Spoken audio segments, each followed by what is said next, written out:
If you're thinking about moving to Indian Land, South Carolina, I'm going to give you the good, the bad, and the ugly. Hi, I'm Joe McIntosh, realtor here in North and South Carolina, and welcome to another episode of Carolina Salute, where we're going to give you some of the great things and the not so great things of living right here. On this video, we're going to talk specifically about what it's like to live right here in Indian Land, South Carolina. The first things that we're going to talk about today is going to be the pros. And one of the number one pros about living in Indian Land is going to be the job market. So the job market here is robust. We might not be real big on the map, but we really do pack a big financial punch.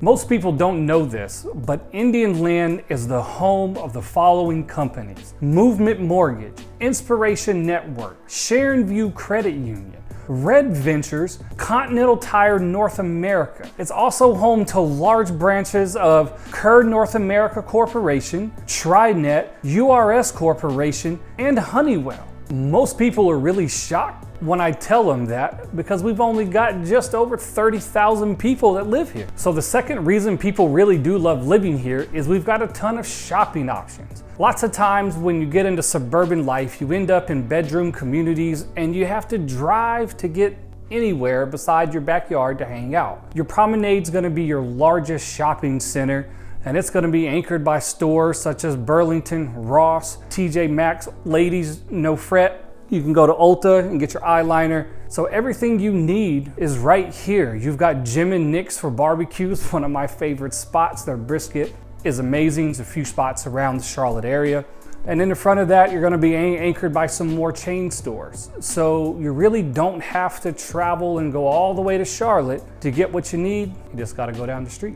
So it's this convenience that people really do like, to whereas other suburbs, sometimes, hey, you got to make that 10 to 20 minute drive just to go get some milk. But the third reason this place is amazing is it can be an outdoor lover's dream come true. You've still got a lot of beautiful greenscape here. There's parks, there's recreation. You can go to Andrew Jackson State Park, you can ride a bike, you can picnic, you can just hang out and be in nature. We haven't put a house on every square inch of dirt here, so it's very beautiful to come home to. Many families move in and you're lots of times are going to be worried about schools, just as I was when I moved also. The schools here are quality. Check out greaterschool.org. I know I say it a lot, but they really break down everything that goes into the school system here, so you're going to get a quality education. So we covered the pros, and that's all the great stuff about the area. Now we're going to get into some of the cons and some things you just kind of need to know when you're going to move in. The first thing is Indian Land is still unincorporated,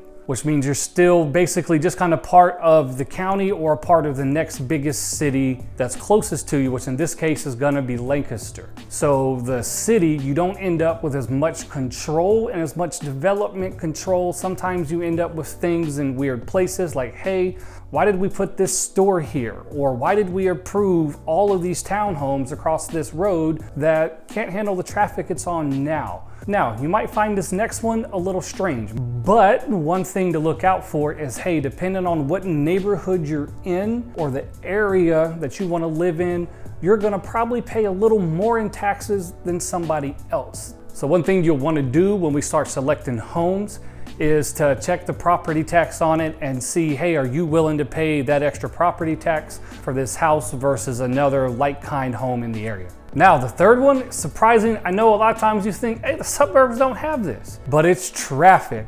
I know I sound like a broken record if you've seen my other videos. Hey, Joe, you always say the traffic's bad, but this traffic really is bad. With the continued growth of the business centers in Ballantyne is going to continue to push traffic and people further out and further into Indian Land. You'll look on the map and, hey, you might see, check out these back roads. Guess what? Everyone else is already there, and there's probably an old guy on his way to get breakfast doing 30 miles an hour, and you're going to be later than you would have if you just stayed on the main road. So traffic really is busting at the seams, and Indian Land, like every other city in America, is struggling with, hey, how do we have continued healthy growth but also continue to grow our infrastructure? As an agent here showing houses every day, I deal with this traffic, so take this advice from me, just stick to the GPS. Well, I hope this video gave you some insight into living in and moving to Indian Land, South Carolina.